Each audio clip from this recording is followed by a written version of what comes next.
Qu'est-ce qui a fait la différence selon vous? Est-ce que vous êtes satisfait de la performance de Mulhouse qui a été très sérieuse? Oui, le premier objectif c'était la qualification. Le deuxième c'est de prendre son temps dans les circuits, dans la préparation des offensives, d'avoir une forte possession, une bonne maîtrise technique et à la perte de balle, mettre l'intensité qu'il faut pour essayer d'étouffer cet adversaire. On a marqué très tôt, ce qui nous a facilité un peu le scénario.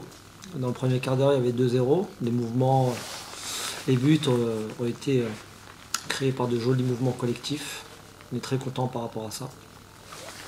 En deuxième mi-temps, l'objectif c'était de remettre aussi un troisième but pour vraiment pouvoir effectuer des rotations, gérer un peu plus et continuer bien sûr à avoir la maîtrise, d'avoir cette rigueur, d'avoir une qualité technique. Donc on est très satisfait. Le troisième but est excellent aussi, le but de Gueye-Euro. Il y a un mouvement et une touche de balle qu'on avait déjà vu contre Nantes et c'est bien pour tout le monde. Johanna Swan pour Instant Foot. Bonjour coach, félicitations pour cette qualification. Concernant les changements, est-ce qu'ils étaient prédéfinis à l'avance?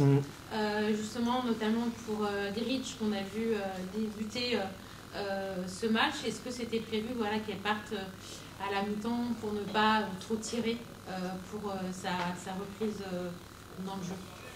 Exactement, on prévoit des scénarios.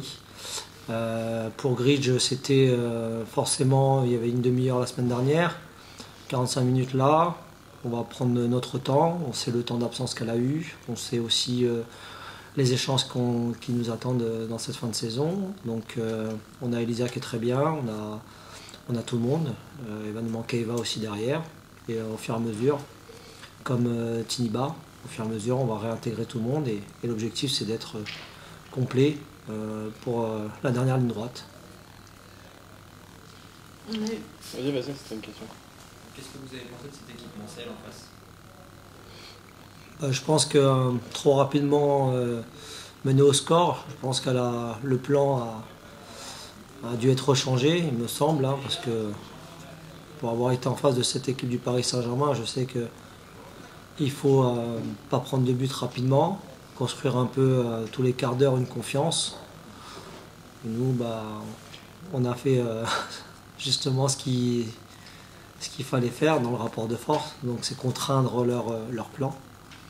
Donc difficile de juger une équipe quand elle est rapidement menée au score dans le premier quart d'heure et quand elle a le plan de résister le plus longtemps possible pour mettre des contres. Donc on n'a pas vu les contres, même s'il y a des sorties de balles. On connaissait cette équipe, on a été l'observer à Evian.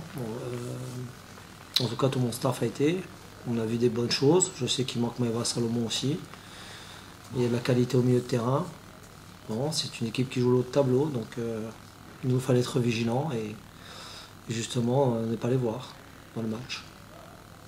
Merci. Je vais dans ce stade Marie-Mardan.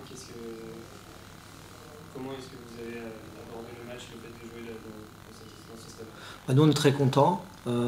C'est vrai que c'est pas la même affluence que le match de mardi des garçons, mais on est très contents de pouvoir nous disputer un match dans un stade de haut niveau, avec l'opposition qu'il faut.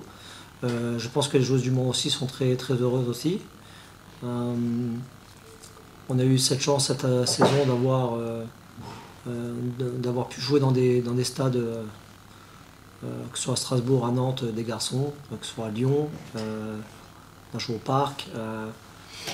On est très content par rapport à ça. Et on va continuer, j'espère, sur cette fin de saison, de connaître encore des stades de haut niveau. Je pense que c'est bien pour le football féminin. Je rebondis juste sur la question du stade Marie-Mardan, puisqu'on est un journal assez local. Est-ce que l'état de la pelouse vous a surpris ce soir quand même? Je ne suis pas surpris parce que je vous regarde à la télé. On a un ami qui est votre coach, Patrick Videra, chez les garçons. On est en connexion. Je connais bien Thierry Gomez, qui habite à côté de chez moi, donc je ne découvre pas le stade du Mans. Je suis déjà venu plusieurs fois, même au centre d'entraînement. C'est pas une découverte.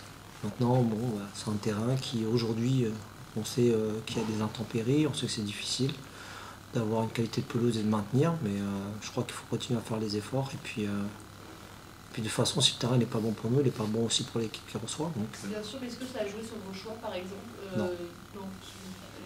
Non. Non, parce que de toute façon, comme je vous ai dit, avoir la maîtrise technique, on a vu que c'était parfois, il y a des appuis qui se dérobent un petit peu, des passes qui ne sont pas assez appuyées. Mais quand l'intention est là, bon, bah, on sait que c'est le terrain, il n'y a pas de frustration ou de colère à avoir. On va prendre une dernière question. Un peu une question de transition.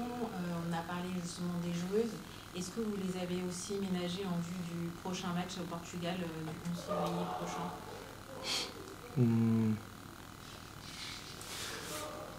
Surtout en vue de Montpellier, dans une semaine. Oui, mais vous avez aussi un match amical la semaine prochaine au Portugal.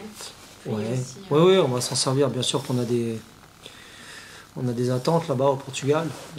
Ils nous attendent aussi, ils attendent des joueuses. Mais on sait que le match le plus important restera celui de Montpellier.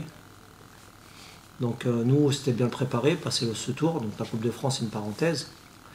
L'objectif, c'est d'être en demi et de pouvoir conserver, d'avoir la possibilité de conserver la Coupe.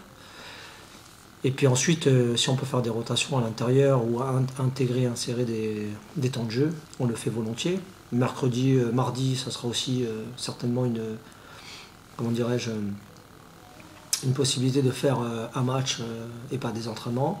Mais on va voir les conditions et puis on va essayer toujours en vue de préparer le match de Montpellier qui est le plus important, bien sûr.